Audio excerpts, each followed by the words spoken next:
Now we will see the principle of organization or the essential of an ideal organization structure.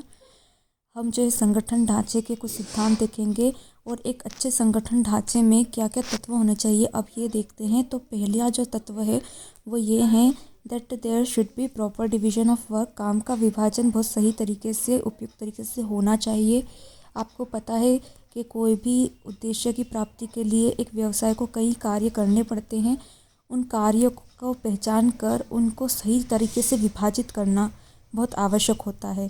So after identification of the number of activities, there should be a proper division of the activities. उसके बाद जो भी activities हो, जो भी task divide किए गए हैं उनका जो ग्रुपिंग होती है, जैसे टास्क है वो एक डिपार्टमेंट में या एक इंचार्ज को दे दी जाते हैं, एक हेड को दे दी जाते हैं। तो वो ग्रुपिंग जो होती है एक्टिविटीज़ की वो भी कैसी होना चाहिए, प्रॉपर होना चाहिए। अगर प्रॉपर डिवीजन ऑफ वर्क होगा तो क्या होगा कि वर्क जो है वो लोगों को बहुत अच्छे से समझ पड़ जाएगा। दूसरा कि किसी एक इंडिविजुअल पे या किसी एक इंसान पे सभी काम का बर्डन नहीं आएगा अगर जो वर्क है उसको प्रॉपरली डिवाइड किया गया है तो so it will reduce the burden. ये रिड्यूस कर देगा बर्डन काम का। और दूसरा ये इफ़िशियंसी बढ़ाएगा और कोऑर्डिनेशन बढ़ाएगा। ठीक है। So for the timely and efficient accomplishment of any particular work, proper division of the work is very essential. Second जो है आपका स्पैन ऑफ मैनेजमेंट। प्रबंधन का जो नियंत्रण का जो क्षेत्र होता है वो कैसा होना चाहिए, सीमित होना चाहिए। अगर आप एक मैनेजर के नीचे जो है 50 लोग देते हैं मैनेज करने के लिए तो वो मैनेजर इतने अच्छे से मैनेज नहीं कर पाएगा। बट अगर आपने एक मैनेजर के अंडर में सिर्फ 15 लोग दिए तो वो बहुत अच्छे से क्या कर पाएगा, उन लोगों को मैनेज कर पाएगा, उन लोगों से काम निकाल पाएगा। तो यहाँ क्या है कि जो प्रबंधक है उसका जो नियंत्रण का जो क्षेत्र है, ठीक है, उसकी जो लिमिट है कंट्रोलिंग की वो कैसी होना चाहिए, वो सीमित होना चाहिए, लिमिटेड होना चाहिए। वो बहुत ज़्यादा नहीं होना चाहिए। उसे उतना ही दिया जाए जितना वो हैंडल कर सकता है। So every manager should given the task which he can handle, मतलब लिमिट और जो जितना वो कंट्रोल कर सकता है उतना ही उसको काम दिया जाए। तीसरा हमारा क्या है, यूनिटी ऑफ कमांड, आदेश की एकता। तो यूनिटी ऑफ कमांड, आदेश की एकता हम पढ़ चुके हैं कि हर एक सबऑर्डिनेट का एक ही बॉस होना चाहिए, हर एक वर्कर का एक ही बॉस होना चाहिए। ठीक है। There should be only one boss for each employ. अगर ज़्यादा बॉस होंगे तो वो कंफ्यूज हो जाएगा कि किसका जो है ऑर्डर पहले पूरा करे और किसको जो है अपना काम दिखाए।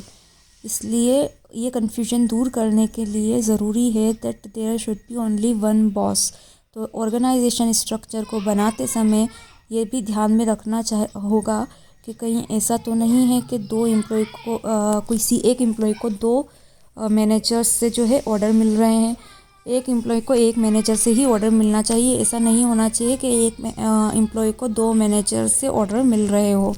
ठीक है। तो यहाँ पे क्या है, यूनिटी ऑफ कमांड का ध्यान रखना ज़रूरी है। एक अच्छे ऑर्गेनाइजेशन स्ट्रक्चर में यूनिटी ऑफ कमांड का क्या होता है, पालन होता है, यूनिटी ऑफ कमांड फॉलोड होती है। आगे की कैरेक्टरिस्टिक, फोर्थ फ्लेक्सिबिलिटी। ठीक है। फ्लेक्सिबिलिटी होना चाहिए, लोचशीलता होना चाहिए ऑर्गेनाइजेशन स्ट्रक्चर में। मतलब आप ऑर्गेनाइजेशन स्ट्रक्चर को इस तरीके से बनाइए कि अगर आपको लगता है कि हमें फ्यूचर में जाके ज़्यादा लोगों को अपॉइंट करना पड़ेगा, ज़्यादा पोस्ट बनानी पड़ेगी, तो वो ज़्यादा लोगों को भी आप आसानी से अपॉइंट कर पाए। और अगर आपको लगता है कि फ्यूचर में जाके हमें लोगों को कम करना पड़ेगा तो आपका जो डिवीज़न ऑफ वर्क है और लोगों को कम करना है तो उसके लिए क्या ज़रूरी है कि आपका ऑर्गेनाइजेशन स्ट्रक्चर कैसा हो, लचीला हो, फ्लेक्सिबल हो। ऐसा नहीं होना चाहिए कि अगर आप फ्यूचर में जाके चाहते हैं तो थोड़े से एम्प्लॉयज़ को कम करना, लेकिन आप नहीं कर पा रहे हैं क्योंकि आपने ऑर्गेनाइजेशन स्ट्रक्चर इतना कॉम्प्लेक्स बनाया है कि अगर आप किसी एक या दो एम्प्लॉय को हटाते हैं तो आपके आगे के जो काम है वो अटक जाते हैं, दूसरे डिपार्टमेंट्स के काम अटक जाते हैं। ऐसा नहीं होना चाहिए।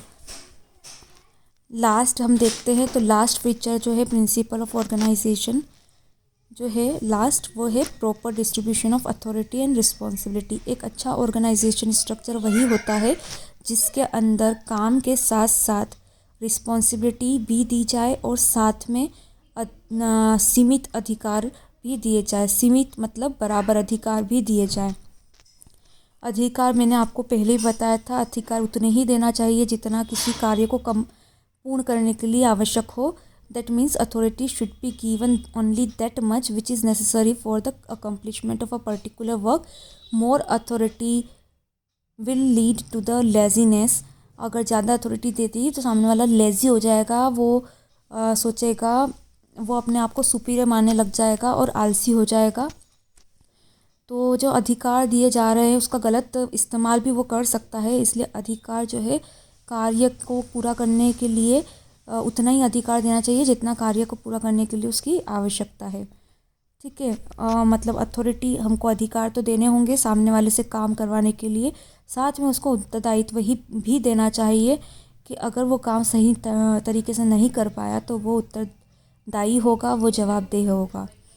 तो अगर आप किसी को काम सौंप रहे हैं तो उसके साथ उस काम को अच्छे तरीके से करने के लिए उसे उत्तरदायित्व भी दीजिए, साथ में अधिकार भी दीजिए। एक अच्छे ऑर्गेनाइजेशन स्ट्रक्चर में, एक आदर्श संगठन संरचना के अंदर अधिकार और उत्तरदायित्व का जो है एक उच्च मात्रा में जो है उसको दिया जाता है, इसका अंतरण किया जाता है।